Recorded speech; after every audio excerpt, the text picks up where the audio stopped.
There's a price for your new life. Every day, you must extract the vital fluid from my body to stay alive. After 7 days of waiting, the inevitable change occurs. Following the instructions, I lose consciousness in the bathroom, and when I wake up, I am no longer her. I am Elizabeth again. With determination, I return to the television channel that fired me, only to find that they have removed my photos and that Harvey hands me a box with my belongings. It doesn't surprise me, but the feeling of being erased still hurts. Back home, I draw up a calendar to keep strict control of my transformation cycles. I don't want any more surprises.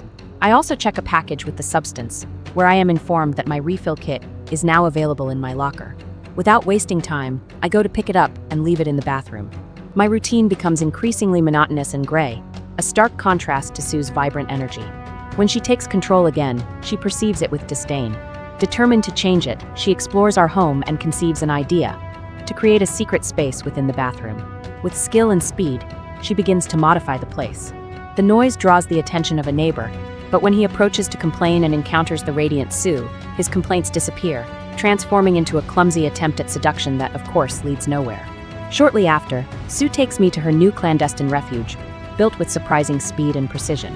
In that space, she begins an ambitious project: the recording of her own show. Her provocative attitude and charisma captivate the audience, and in the blink of an eye, the show becomes a success. Before long, her image adorns the hallways of the channel, solidifying her popularity.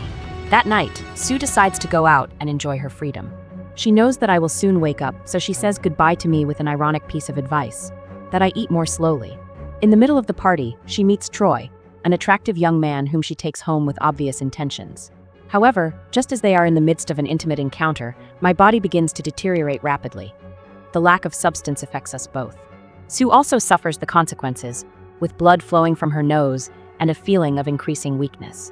But in her eagerness to extend her time with Troy, she makes a desperate decision: to recycle a stabilizer tube to extract more vital fluid from me, stealing a little more life from me to prolong her fun.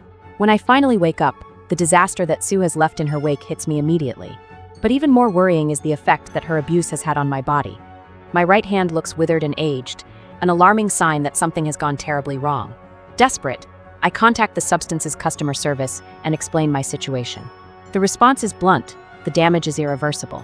They warn me that I must maintain balance and that I must not see Sue as a separate entity, since we are both one person.